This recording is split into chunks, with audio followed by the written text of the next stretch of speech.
I want to welcome you to the Optimistic American Show. Now, I want to talk just for a moment before I talk about my guest, what this show is really about. Why are we even here? We're here to help rekindle the American spirit. You know, we see the big divisions that are going on in America. We're worried about those. Now, today's guest, Senator Cathy Giessel, is the senator in Alaska who both served as the Senate president under the old system, where people were elected on a partisan basis, and the new system, where people are elected under a ranked choice voting. The ranked choice vote has made an incredible difference. First, every candidate runs in an open primary, and the party primaries have no real place, taking away their ability to be able to control who's elected through gerrymandered districts and through partisan primaries where very low amounts of people actually show up. But just as importantly, this reform's had big effects on making the voters happy. All the polling shows that they're very happy with the system, and it's made an incredible difference on legislation and the ability to get things done in Alaska for the people.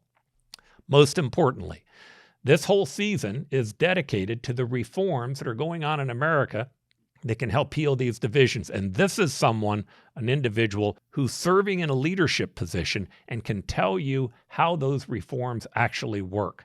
Now, if you like this show, leave us a comment. If you don't like this show, leave us a comment.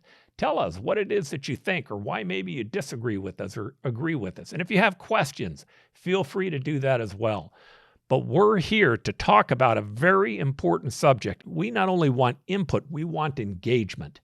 If you engage, I think you're going to find that there are clear results that you get out of it. So again, this is Paul Johnson with the Optimistic American here with Senator Giessel from Alaska, today's majority leader there. We're here to talk about hope.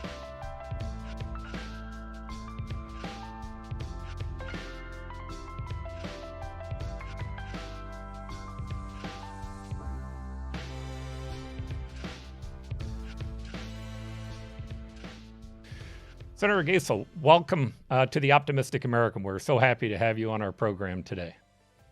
Well, thanks for inviting me, Paul. Okay, so you have you've played a very active role in the Alaskan legislature. I know that you were Senate president for a number of years, and today you're majority leader. You're a Republican. You're well known all across the country in terms of much of the work that you've done, and certainly in your home state. Our country has been witnessing a huge amount of divisions. The divisiveness in our country is probably higher than it's ever been, at least in the 40 years that I've been watching the political system. And that's left a lot of people very, very concerned.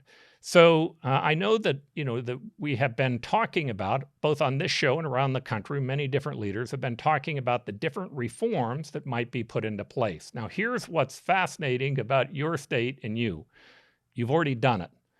You've already done an open primary, and you did a top four. I believe you did a top four. Correct. You were a majority leader under one, a Senate president of the Senate under one, and a majority leader under the other. And so, what I'd like to start with, if I could you explain? Many voters don't have any understanding how either system really works. Can you give just a very basic definition to how a normal primary system works, and then how an open primary with a top four works differently? Sure. Well, for a couple decades now, Alaska had a party-driven closed primary. So what that meant in Alaska was that if you were registered a Republican, you would be given the Republican ballot. If you were a Democrat, you would only be allowed the Democrat ballot. If you were an independent, that is a nonpartisan or undeclared, those are the two independent categories in Alaska, you could choose between Republican or Democrat, but you could only pick one.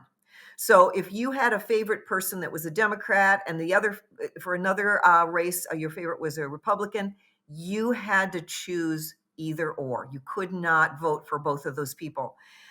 So that's what the closed primary meant here in Alaska.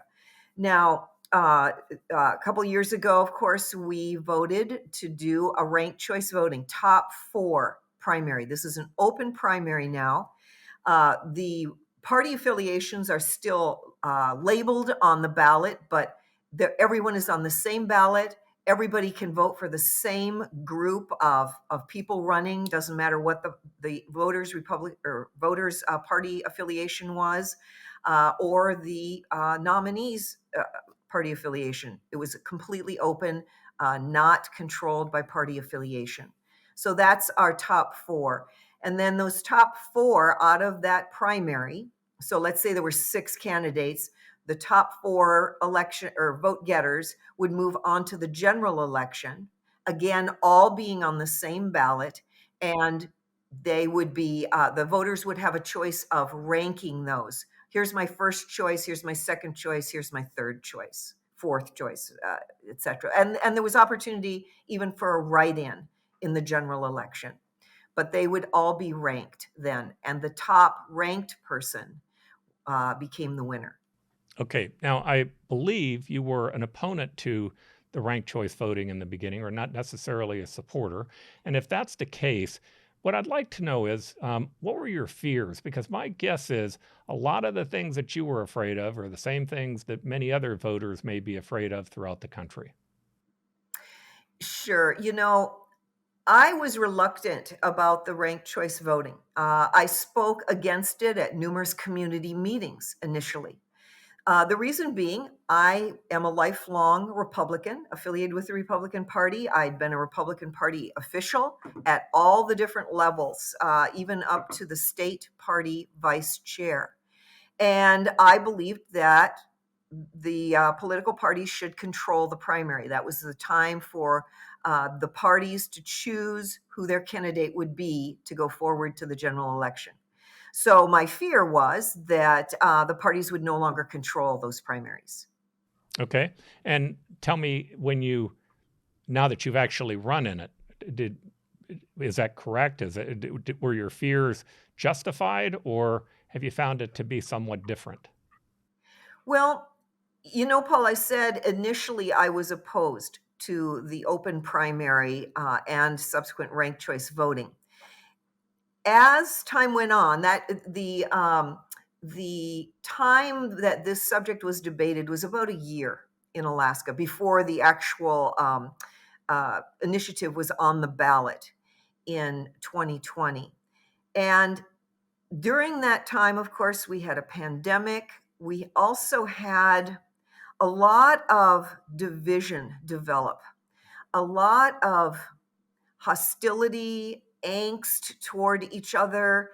The parties, I'm going to feel free to say both parties, developed some extreme uh, subgroups, let's call it that. And I began to see how detrimental this was to actual productive conversation, even within the parties themselves, among themselves. So they almost became enemies of each other.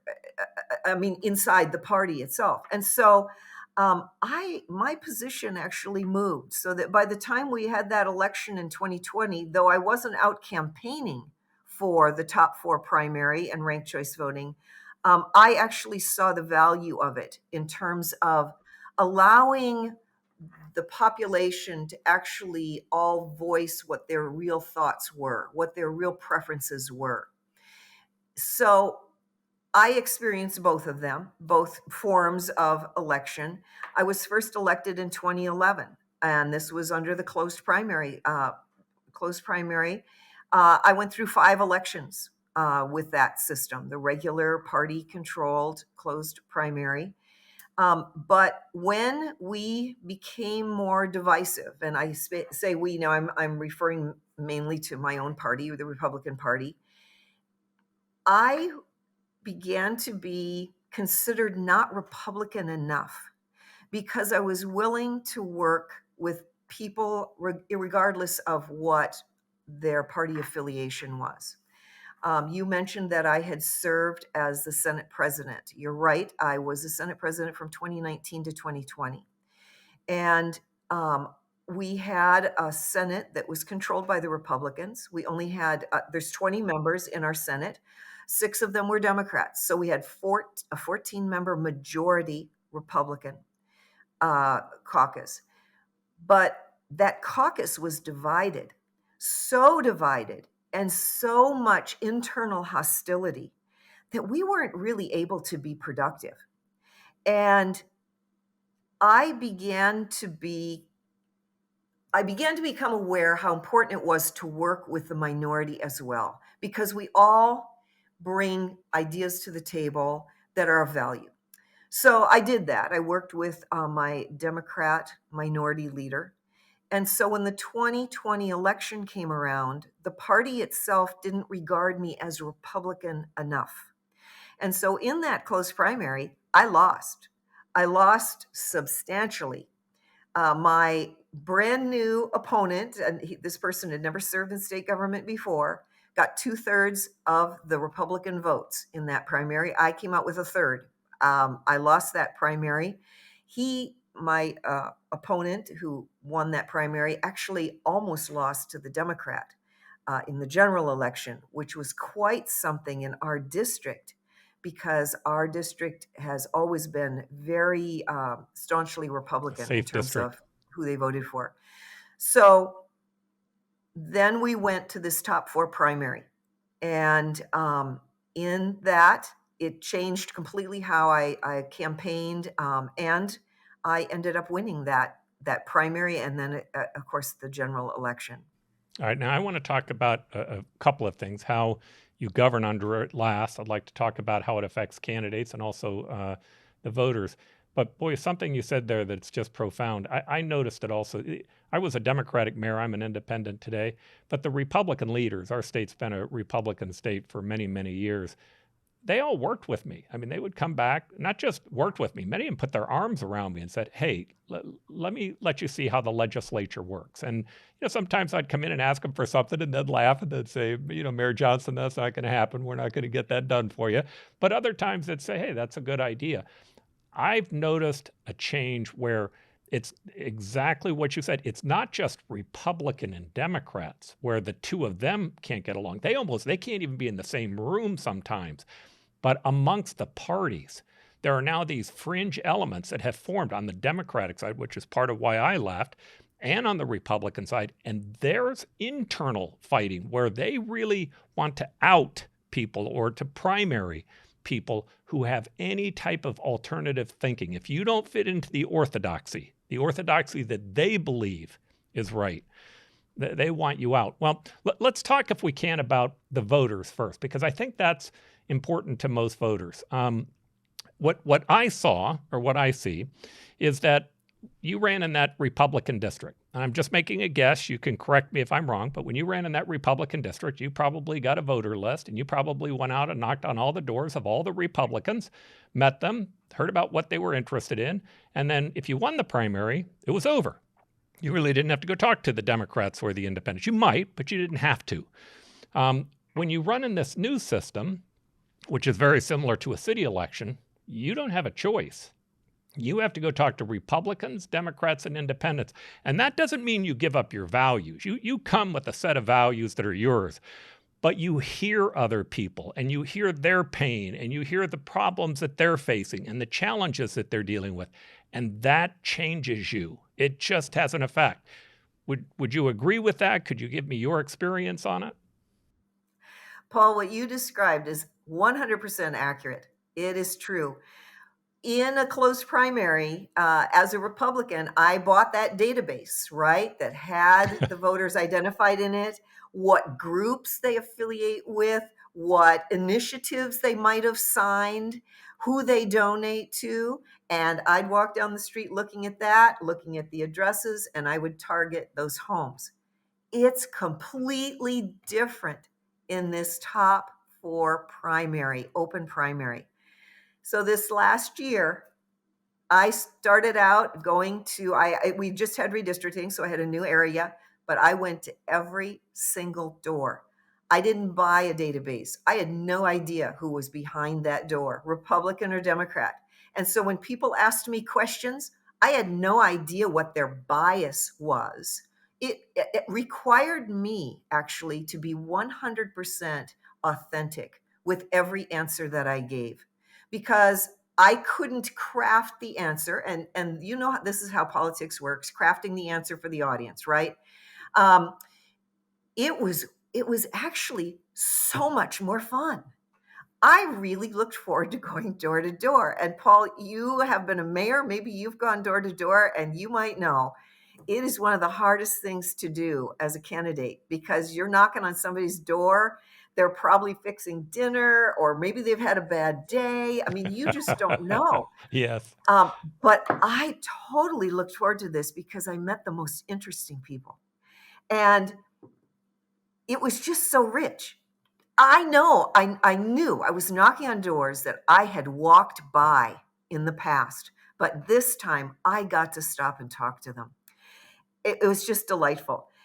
Probably the best example, though, of how the voters responded was this one gentleman that I knocked on his door, and I had already been in the Senate for 10 years. And of course, I had lost, so I'd been out for 2 years, right? But nevertheless, people knew who I was. So I knock on this door, and he opened the door, and he looked at me, and he immediately said, "Oh, you've knocked on the wrong door.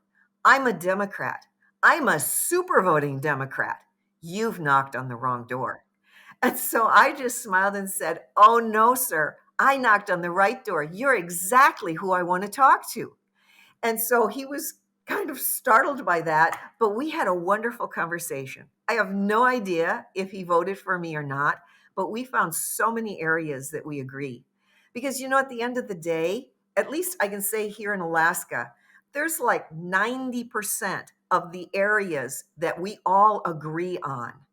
It's that it's those fringe issues, as you talked about, Paul, just a few minutes ago, where the parties can get so polarized and so out on the edge. And it's just easy to set those things aside. They're really not foundational issues for government and for the best community and families for our state. So anyway, it was delightful. I never before have looked forward to going door to door like I did last year. Yeah, when I knocked on 60,000 doors when I ran for council, I ran in a 3-to-1 Republican district in the year of Ronald Reagan. I ended up winning by luck. I mean, I won't go through it, but I remember one fella answered the door and he said, I said, "Hello, I'm Paul Johnson." He goes, "I know who you are." And I said, "Well, I'm here to see if you would be willing to vote for me." He goes, he says, "I'm a hardcore Republican." He says, "I didn't vote for you for the city council, not once in 4 elections, and I'm probably not going to vote for you as mayor either."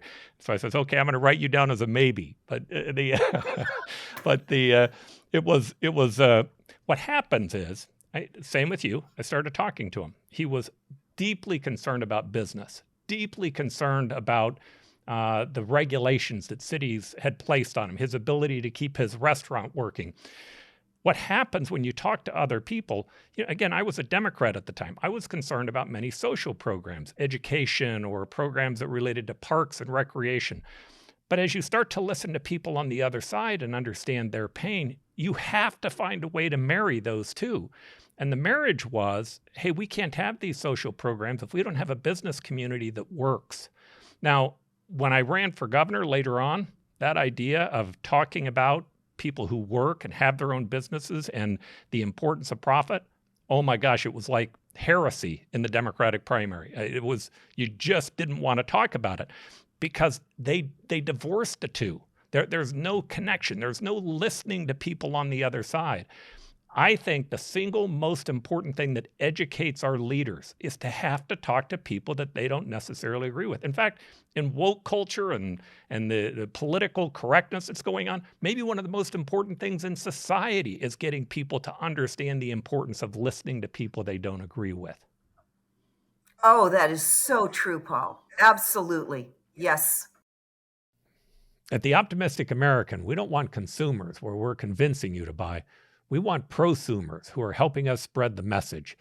The message is really simple. We want to try to rekindle the American spirit and help with the divisions that exist in this country.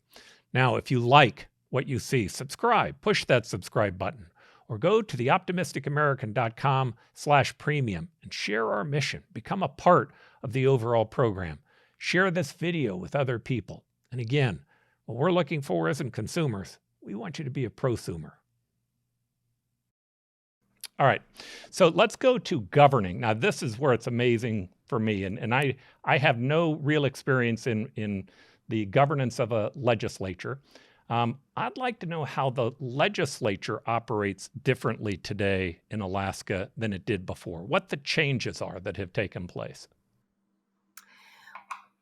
Well, Alaska has a history of bipartisan coalitions leading either the House or the Senate. In fact, when I first came into the Senate in 2011, it was that would have been years 3 and 4, 2011 and 12, of a bipartisan coalition leading the Senate. So it has happened many times where Democrats and Republicans have agreed to work together in a caucus, leaving a few people who didn't want to do that on the edges.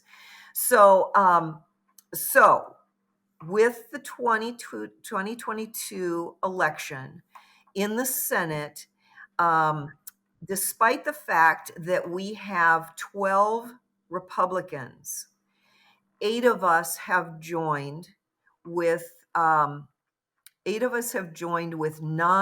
Actually, no, let's see now. We had 13 Republicans. There we go. We had 13 Republicans. 9 of us have joined with 8 of us have joined with the 9 Democrats. Sorry, the math. I should have written it down. So we have a 17-member coalition leading the Senate. Remember, we have 20 members in the Senate.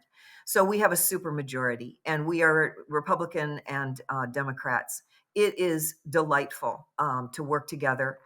Again, listening to each other. You're right. The Democrat members of our coalition have a focus on social issues, but they also have a focus on resource development and the economy. And the Republicans, certainly a concern about the budget, but we share that with these Democrats. I mean, it's really great. Now, there are social issues that we have set aside. Abortion, for example. We have agreed we're not going to have abortion legislation. We're not going to even have committee hearings on it. We're setting it aside. But there's a few extreme Republicans that want to repeal our open primaries and our ranked choice voting.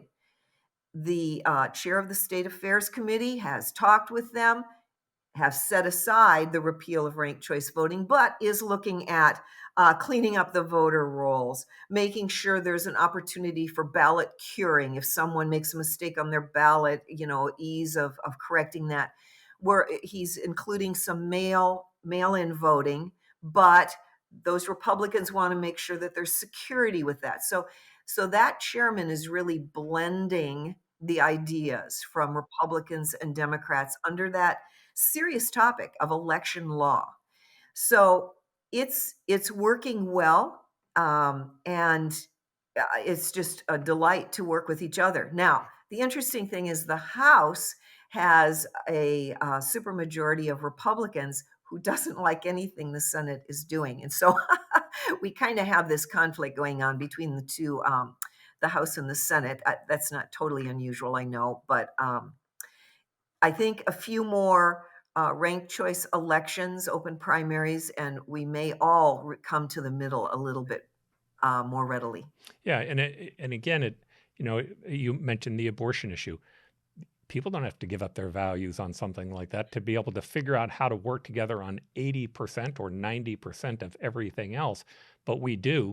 In the partisan system, we do all the time. We allow 1 or 2 or 3 issues that divide us to keep us from getting things done that candidly more people are concerned about. And to me, that's the incentive of a partisan primary. The incentive of a partisan primary is if you are a hardcore on one issue, you may like a partisan primary better because it's easier to manipulate it. It's easier to manipulate it to get your extreme point of view implemented. But if you really want government to work, if you want people to work together, if you want the gifts from both sides to be able to benefit us, I mean, I think about this country. What would it have been like without either Hamilton or Jefferson? Right? The left and the right, but yet they were both necessary and they contributed unbelievable things because we were willing to take the gifts from both. this isn't about getting rid of Democrats or Republicans. This is about trying to pull out the best in each of them as opposed to the worst. The interesting topic on that front, that is the abortion question, is childcare. So I don't know about other states, but we have a real shortage of childcare facilities and childcare services, licensed childcare in Alaska. And so a lot of people have not been able to return to work, women for the most part. And so we have a workforce shortage also in other professions, as well as a workforce shortage in childcare. So, one of the things we attempted to do this year was to raise the salary of childcare workers. They're the lowest paid. They actually can make more working at McDonald's, right? So, that's a Democrat, I'll put air quotes around that, Democrat subject. And yet, if we want to promote families and and couples having children, there's got to be those support services. So what actually happened is some hardcore Republicans found themselves very supportive of funding childcare this last session. So that was an interesting blending of those two viewpoints. Yeah, that's wonderful. All right, so negative campaigning, is it affected at all by the idea that you have this instant runoff or whatever you call it, the ranked choice voting with the top four being in the campaign? Do you see an effect on negative campaigning from that? I think that the open primary and the ranked choice has really reduced the negative campaigning. I saw a lot less of it, that's for sure. Yes. And the attack ads, I mean, people wanted that second place vote. So, yeah, attacking your opponent was not helpful. So yeah, let's explain that a little bit. So what happens is that if you're the candidate and it's you and I running against one another, not only could I say anything bad about you that I wanted, you'd say anything bad about me that you wanted, but then we'd have these independent committees that might say even worse things about the other person. But in a system where you have four people all running and you want to get your first place votes and then second place votes, that may actually cost you the election. You may harm the other person you're going negative against. But I love Mo Udall's line. He says, "He who throws mud loses ground." And to me, in this type of a system, that is especially true. Would you agree with that? Yes, and I had to remind voters of that. I mentioned the gentleman that said, "Oh, you knocked on the wrong door." Well, I had other folks that said, "Well, I'm a Democrat. I'm going to vote for the Democrat candidate, even though I don't even know who she is." She was not a well-known person. In my race, there were three of us. It's a top four, but there were only three of us. There were two Republicans and one Democrat. And so some Democrats would say, "Well, I'm a Democrat. I always vote for a Democrat." And I'd go, "I totally respect that. Absolutely. But you get another vote. You get a second place vote and a third place vote. I would really be grateful if you would consider me for your second place vote." And they'd go, "Oh, that's right." And then I always carried a ballot with me so they could actually see what it looked like with the little bubbles that you fill in first, second, third, and then pointed out to them how it would work. So that's important too, that the candidate is prepared to explain how it works. Did you find voters to be confused by the system, or did the election run fairly smooth? It ran quite smoothly. We did some exit polling that showed that a vast majority of people said this was simple. They had no problem doing it. Yeah, I understand it Um, ended up being pretty popular at the end of it. The public liked it. Um, yes, the public did like it. okay, so let me go back to governing just for a moment. In many states, I know in Arizona this will happen. Someone who isn't liberal enough may get primaried in the Democratic primary by their colleagues, may actually help get them primaried because they didn't think they were liberal enough. Or on the Republican side, they may get primaried because they weren't conservative enough. What effect does this have on that ability for the extremes to primary a candidate? Does it harm their ability or is it still possible? Well, I think it's still possible, but at the end of the day, I think that, well, at least in Alaska, a vast majority of the citizens are looking for someone that works with other people. Um, one of the things that I kept hearing at doors, and it wasn't just me, it was other candidates as well, was we're tired of all the fighting in the state capitol. We want people that will work with each other and get something done. That was what voters were saying.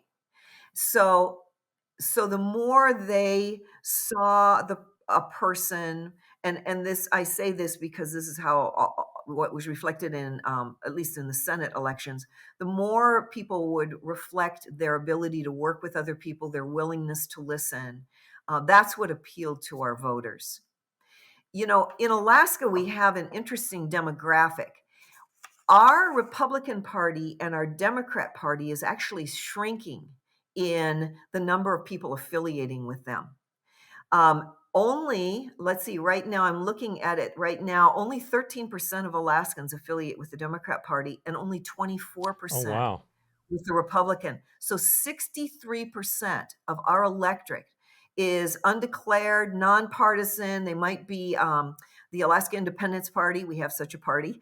And then there's the Libertarian Party. Those are the four main others that are independents. So really, our demographic promotes collaboration and cooperation between lawmakers. Yeah, in the country, the number is 44%. 44% of all voters in the United States are independent or other, or they're not registering as a party. Now, the downside to that is it leaves the two parties with a more distilled ideological voter. If those people were inside the party primaries, then possibly we would be able to have primaries that didn't produce such extreme results. But as more people have left the parties, which, by the way, I think they're leaving because they don't like the message that the two parties are giving them. They don't really like the message of the extremists, yet they tend to be cut out of the voting process because of the way that the partisan primary works. Yes, I agree. Yes. All right, so let me see if I can summarize this. First, again, thank you so much for going on our show, but I want to make certain that I have this because I find this to be fascinating, and I know that there are a number of people around the country who I think would be interested in it. Certainly in Arizona, many Republicans are concerned about this, but you've been pretty much a devout Republican your whole life. You have been on most of the Republican issues a supporter of where Republicans are. You've operated in a leadership position, and what you found is one, it was not hard for the voters. It was easy for them to understand. Two, as a candidate, it forced you to talk to people that maybe you would have never have spoken to in the past, having some effect on at least trying to find some center ground on your ideas. But third, even in legislating and governing and being able to work with people, you found it to be a system that maybe helps us not only cure the divisions inside our legislature, but maybe helps us cure some of the divisions that are going on in America. Would that be a fair summary? Oh, that's an excellent summary. Yes. This country has gotten so divided. My state is divided at times, but we can work together. There is so much we agree on that if we'd focus on that, we'd get a lot more productive things done. Well, Senator Giessel, I'm going to keep my eye on your career. I sure hope that you do more things. It's been fun to watch you. Thank you so much for this conversation, and thanks for all the great work you're doing for the people of Alaska and the people of the United States. Well, thank you, Paul. I enjoyed talking with you today. Thanks. We exist to rekindle the American spirit, again, to try and help resolve those divisions that exist in America. We encourage you to ask questions about our program, to leave comments, whether you like it or dislike it. We also encourage you to press that subscribe button. Most importantly, if you can, share this video with a friend. Help make certain that the message that we have gets out, and share hope. Thanks for joining the Optimistic American Show. Now help us grow by subscribing to our channel. If you enjoyed the episode, please leave a like and a comment. There is so much more that we have planned. We can't wait for you to embark upon this journey with us.